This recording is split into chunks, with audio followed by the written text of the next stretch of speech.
solemnly swear that I shall dedicate my life, my skills, and connection to the art and science of saving lives.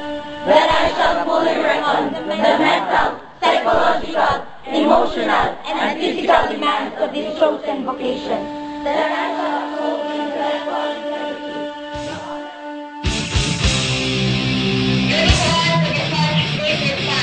Go ahead, over.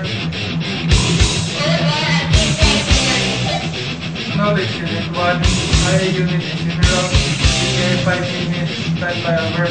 Calling all units, we are Code 1 at CCIT building, proceed with caution, over.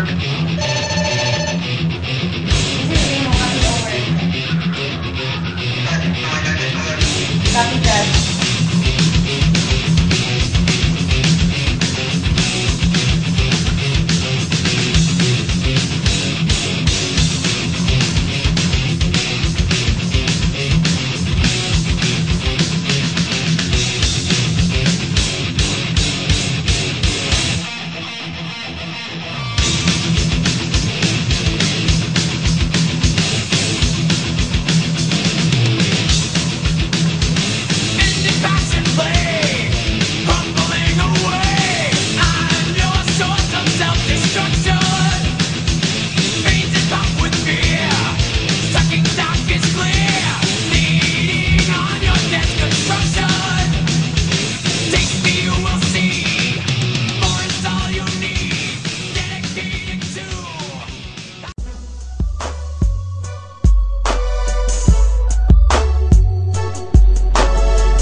I, an NSRCC DMV volunteer, do solemnly swear that I shall dedicate my life, my skills, and conviction to the art and science of saving lives.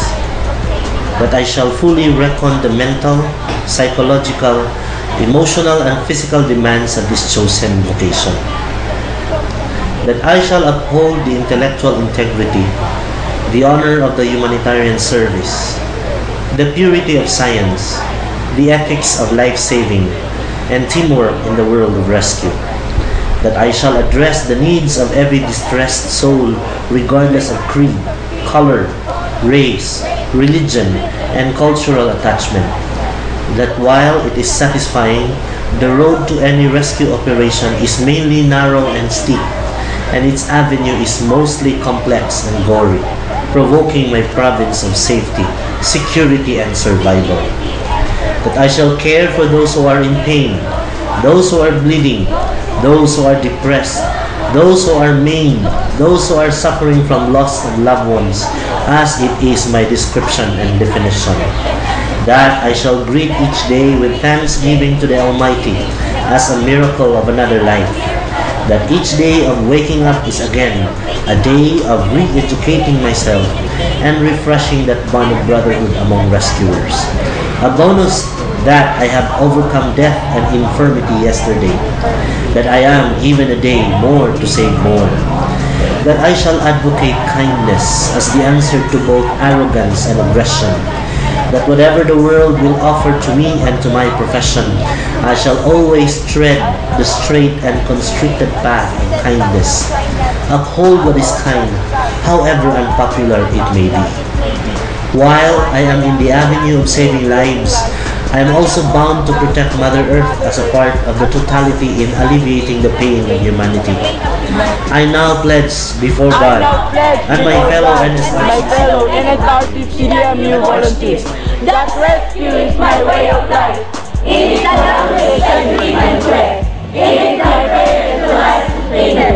It is my crusade and my jihad, my passion and my passion. It is my brother, it is my teacher, simply my all around. NSRCC DMU is my family. Bukid of Safety University is my home. Rescue is my way of life. So help me God. Karon kay mo'y pinaka-memorable nga kuan Valentine's Day. Bahala ko lang mi mga uyab, daghan mi atil ko. Nag-date mi og pinaka-bonggang mga kahoy nga mong gitanom. Nahalat na magtanom og kahoy para naapay magamit ang next generation. Kay kinahanglan pa ato lugar ang daghang kahoy. Ang nanta magtanom og kahoy kay para ma-prevent ang mga flood sa kung naay mga kalamidad nga may tabo diri sa atong palibot. Kinahanglan ta magtanom og kahoy para madungagan pa ang mga kahoy diri sa atong palibot para pod makaprekas simot pa taog mga daghan nga presko. Kailangan sa magtanom og kahoy because we are the stewards of God's creation. Yay! Dali. Kailangan sa magtanom og kahoy para di tambaan diri sa bukidnon. Mo naman na Japan gitaw nila na. Kinahanglan sa magtanom og kahoy aron makabulig pud ta sa atong henerasyon, makatabang ta. Kinahanglan ta magtanom og kahoy kay kini mao ang tinubdan sa atong tubig kabugnaw sa atong hangin sa palibot. Efficient. Kinahanglan ta magtanom og kahoy para makatabang ta sa atong mother nature.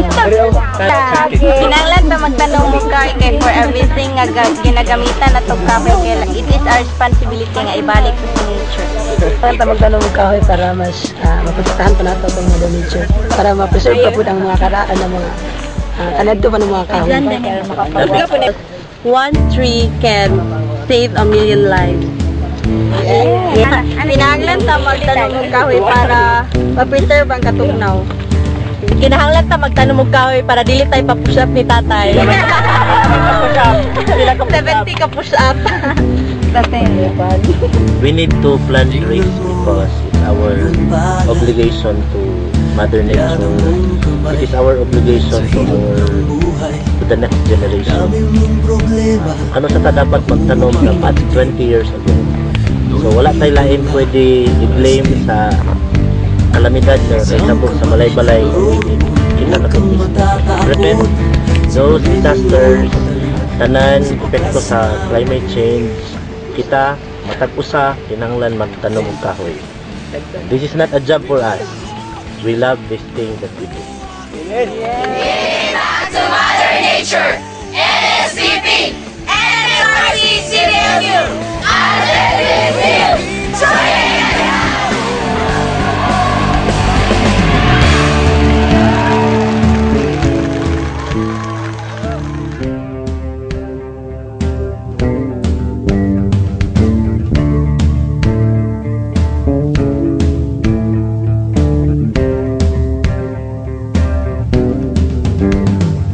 Sinisip ko ang dagat, nalibot kong mundo, nasa puso ko pala, hinahanap kong kulo.